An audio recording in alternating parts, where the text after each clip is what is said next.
In one of my recent workshops, I was guiding a participant through a coaching process. And in that coaching process, she shared with me that she has a compulsion to do housework, to keep her living environment absolutely spick and span, neat and tidy. And she shared that since young, she's been given grief by the people around her because people were saying to her that, oh, you're way too obsessive. You are suffering from obsessive compulsive disorder. You're too much. Have you ever felt too something? Have you ever lived in an environment where people often give you the same comments over and over and over and over again until you start to believe that it is true?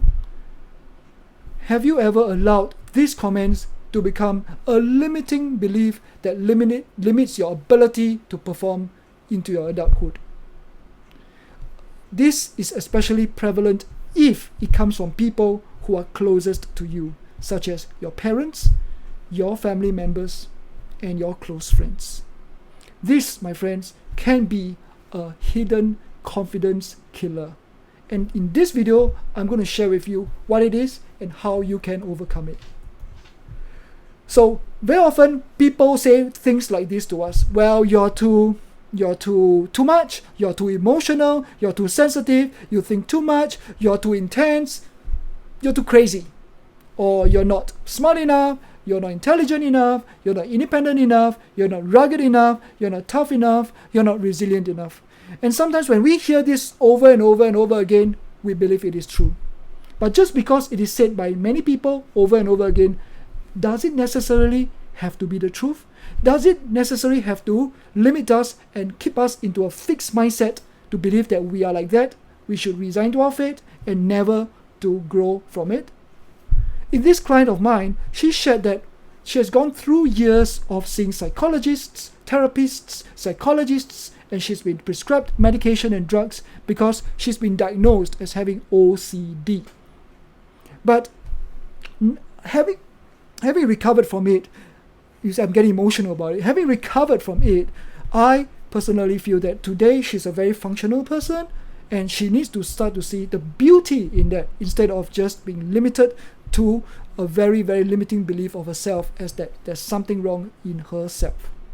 And this becomes even worse when people say in a joking manner. It's easy when people say, you're stupid. You can be indignant, you can get mad because people were being rude to you, and a part of you wants to prove them wrong. But it becomes even worse when people say it as a joke. Yeah, I'm just kidding. Or they say in a very joking manner, in a very, very, dismissive manner. And because they are joking, you cannot bring yourself to get angry, right? So what kind of person it is when people are joking, you're angry.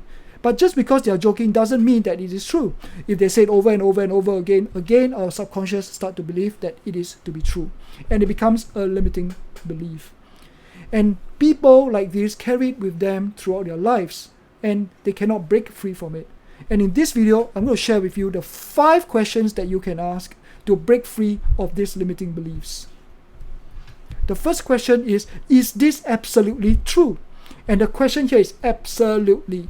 Because if you find one instance or 2 instances where it is not absolutely true, then you can dispel the myth.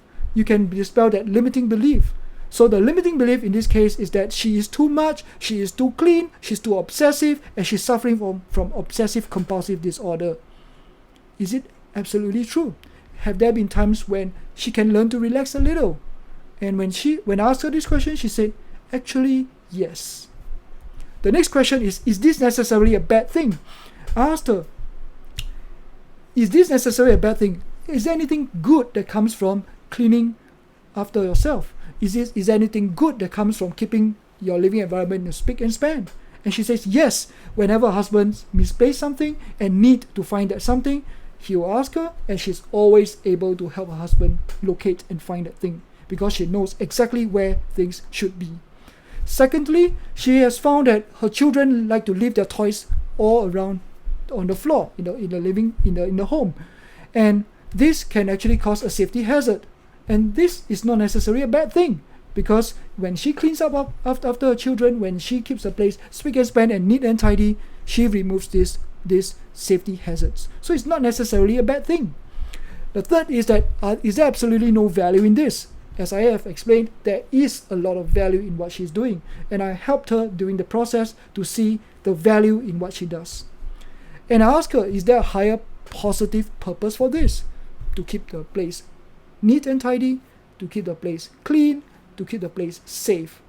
And she shared this very, very, very personal experience. When she was growing up, she lived with a grandmother who was very sensitive to dust and very easily fall sick and get infected. So because of that, her mom have always kept the house in a very spick and span condition. So now we understand there's a higher purpose that drives the behavior. So instead of judging her for behavior, we understand her higher purpose. And finally, I asked her this question, has there been any ways that this has helped you? And she said, yes, these beliefs and this quality has helped her to become very organized, very structured, and very focused in her work environment. And that has helped her to become more and more productive. So there you go. These are the 5 questions that you can ask to free yourself from this hidden killer of your confidence.